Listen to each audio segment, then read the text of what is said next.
1.5 साल पहले आधी रात का समय था। एक गाड़ी तेजी से हॉर्न बजाते हुए रोड पे चल रही थी। गाड़ी आगे के एक घर के सामने जोर से ब्रेक मार के रुक जाती है। उसमें से एक आदमी डर के निकलता है। वो डरते डरते घर के दरवाजे पे आके रुक जाता है और अंदर जाने से पहले वो सोचता है, मैं और नहीं सह सकता, वो मुझे मार डालेगी। गुरुजी मेरी मदद करना। ये सोचते हुए बिल्डर अंदर चला जाता है। अंदर वो देखता है कि एक तांत्रिक पूजा कर रहा है।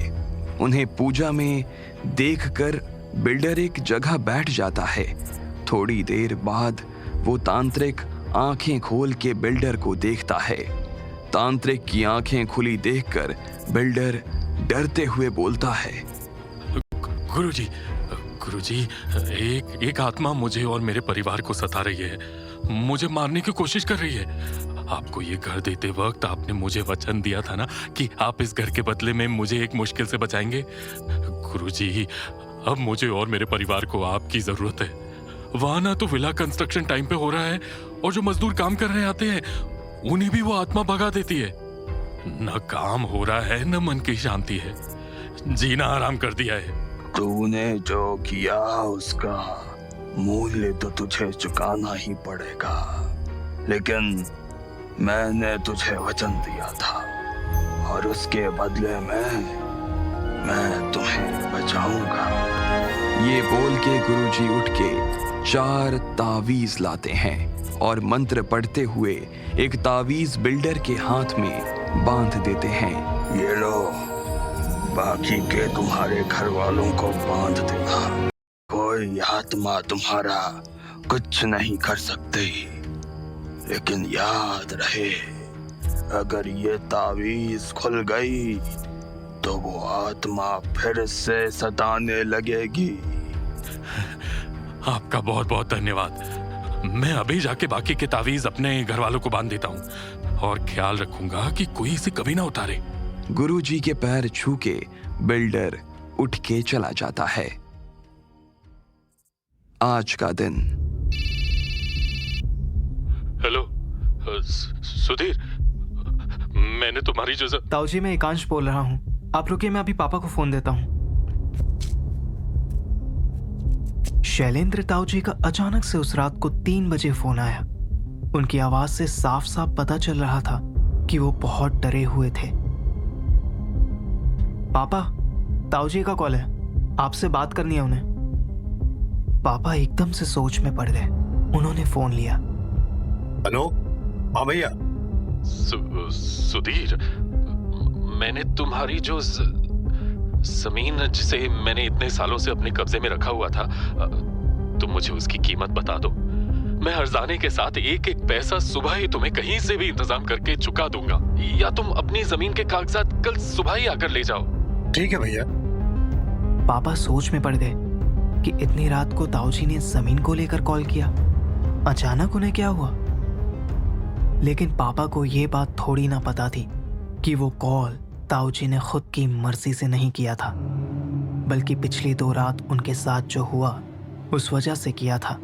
जब आधी रात के अंधेरे में ताऊजी खर्राटे भर रहे थे, तभी उनके कमरे में एक साया मंडराने लगा। वो वही साया था जिसने पापा को भी अपने वश में किया था।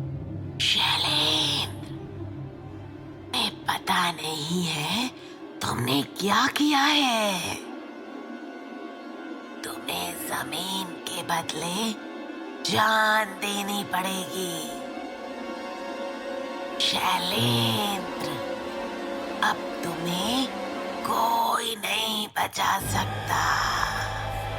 ताऊजी को लगा कि ताईजी उनके साथ मजाक कर रही हैं और उनकी नींद तोड़ने की कोशिश कर रही हैं, तो उन्होंने नींद में ही बड़बड़ाया, ईश्वरी, ये क्या मजाक कर रही हो?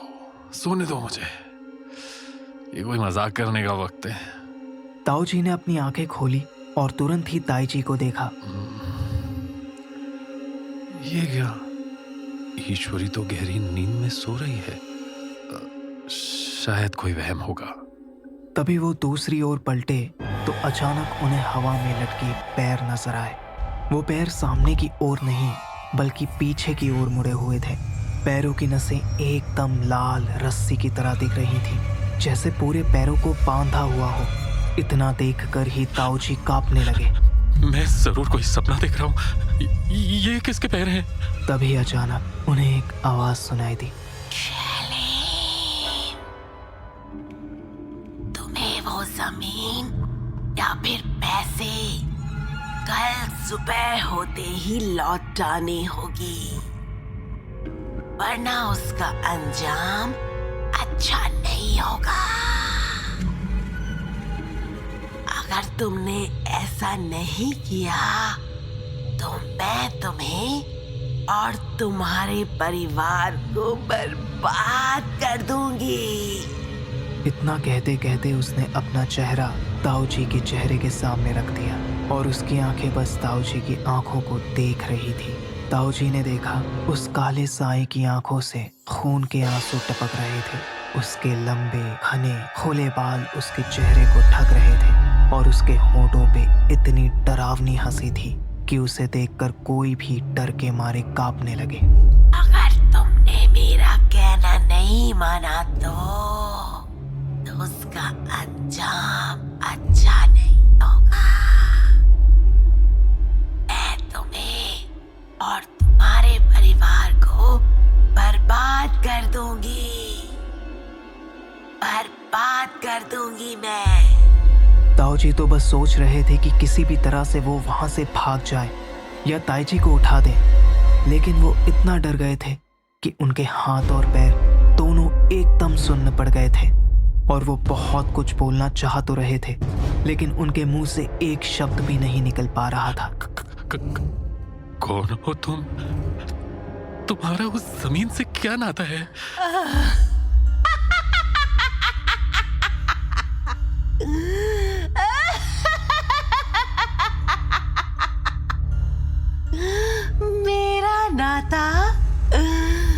मेरा नाता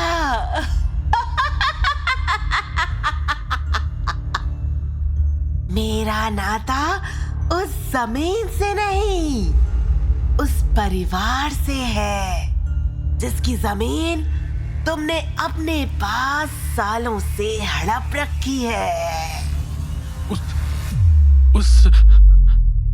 उस परिवार का इस जमीन से कोई नाता नहीं है। ये जमीन मैं किसी भी हाल में किसी को नहीं दूंगा। ये जमीन तुम्हें सुधीर को देनी ही होगी, वरना ये फैसला तुम्हारे लिए बुरा और भयानक साबित होगा। इतना कहते कहते वो गायब हो गई। ताऊजी कांप रहे थे। उन्हें समझ नहीं आ रहा था कि उनके साथ अभी क्या हुआ था। उन्होंने डरते हुए ताईजी की तरफ देखा। ताईजी बहुत ही शांति से सोई हुई थी। उन्होंने ताईजी को उठाया। सुनती हो ईश्वरी? उठो उठो ईश्वरी, उठो ना। क्या हुआ आपको? सब ठीक तो है ना? तुम्हें इस कमरे में कोई दिख रहा है? देखो ना, बताओ ना। नहीं, क्यों? क्या हुआ? कोई हमारे कमरे में क्यों आएगा? ये सुधीर ने हमारे घर पर जरूर जादू टोना किया है। क्या कुछ भी बोल रहे हो आप? इतने सालों से सुधीर ने कुछ नहीं किया, अब अचानक क्यों करेगा? यकीन करो मेरा, अभी मेरे साथ इतना भयानक हादसा हुआ कि तुम यकीन नहीं करोगी। सुधीर आपकी कितनी इज्जत करता है। सुधीर ऐसा कभी नहीं कर सकता। उस जमीन को लेकर एक काले साए ने मुझे धमकी दी कि अगर मैंने वो जमीन सुधीर को वापस नहीं की तो हमें बर्बाद कर देगी। क्या बहकी बहकी बातें कर रहे हो आप? घड़ी की तरफ देखो, सुबह के 4:30 बजे हैं। आपको यही वक्त सूझा? सो जाइए, लगता है बुरा सपना देखा आपने। इस हादसे के बाद ताऊजी की नींद तो बेशक उड़ चुकी थी। वो पूरी रात इसी सोच में थे कि ये उनके साथ हुआ क्या था। सुबह होते ही ताऊजी जल्द से जल्द एक सिद्ध योगी के पास पहुंचे, जिन्हें काफी तंत्र मंत्र की विद्या थी। महाराज, रात को मेरे घर पर एक काला साया आया था जो मेरे भाई की जमीन को लेकर मुझे धमकी दे रही थी। मैं जानता हूँ महाराज ने अपनी आंखें बंद करके ध्यान साधा और कुछ वक्त तक अपने ध्यान में ही मग्न रहे। फिर कुछ देर बाद जैसे ही उन्होंने अपनी आंखें खोली, योगी महाराज, अगर आप जानते हैं तो मुझे बताइए, कौन है वो, क्या चाहती है? उसे आपको नुकसान नहीं पहुंचाना है। उसका इरादा तो सिर्फ अपना मकसद पूरा करना है। क्या?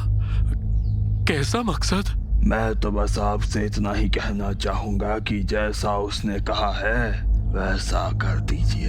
अगर उसने मुझे या मेरे घर वालों को नुकसान पहुंचाया तो? योगी महाराज, इससे बचने का कोई रास्ता है? अगर आप अपनी जिद पर अड़े रहे तो आपसे अपनी बात मनवाने के लिए वो किसी भी हद तक जा सकती है। योगी महाराज के आगाह करने के बावजूद ताऊजी अपने फैसले से मुड़ने को तैयार नहीं थे। उनका मानना था कि जमीन उनकी थी और वो किसी भी कीमत पे उसे पापा को वापस नहीं करने वाले थे।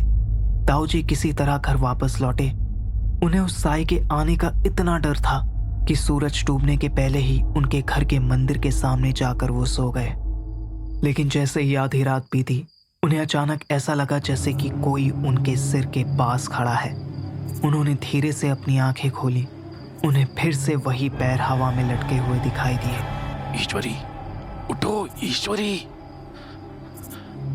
लेकिन ताऊजी ये भूल गए थे कि आज वो अपने कमरे में नहीं बल्कि बाहर सो रहे थे। तभी अचानक ताऊजी ने उनके चेहरे के ठीक सामने उसका चेहरा फिर से देखा। ताऊजी की आंखें फटी की फटी रह गईं, क्योंकि उसकी आंखों में बहुत गुस्सा भरा हुआ दिख रहा था। गुस्से में वो आंखें एकदम लाल दिख रही थीं, जैसे वो आंखें नहीं खून का तालाब हो। कौन हो तुम? चली जाओ यहाँ से। अगर तुमने मेरा कहा माना होता तो तुम और तुम्हारा परिवार आज सही सलामत बच जाते। अब सब अपनी जान से हाथ धो बैठोगे।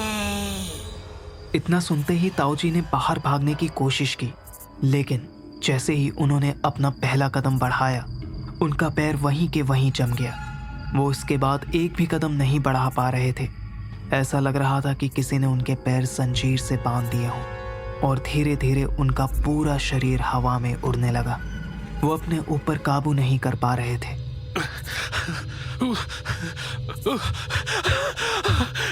ये क्या हो रहा है? मुझे जाने दो, मुझे छोड़ो। ये कोई वहम या बुरा सपना नहीं है शैलेंद्र, ये तो शुरुआत है मेरी बात ना मानने की। मुझे जाने दो, तुम जैसा बोलोगे मैं वो करूंगा। ताऊजी बोलना तो बहुत कुछ चाहते थे, मगर कुछ बोल नहीं पा रहे थे। वो इतना डर गए थे कि उनके पसीने छूट रहे थे। उनको ये सब सच नहीं लग रहा था, लेकिन आंखों देखी कौन टाल सकता है। कल सुबह होते ही जमीन के सारे कागजात या उसके बदले पैसे अपने भाई को लौटा दो। अगर तुमने ऐसा नहीं किया तो इसका अंजाम बहुत बुरा होगा, बहुत बुरा। उसकी एक झलक तुम अभी देख चुके हो।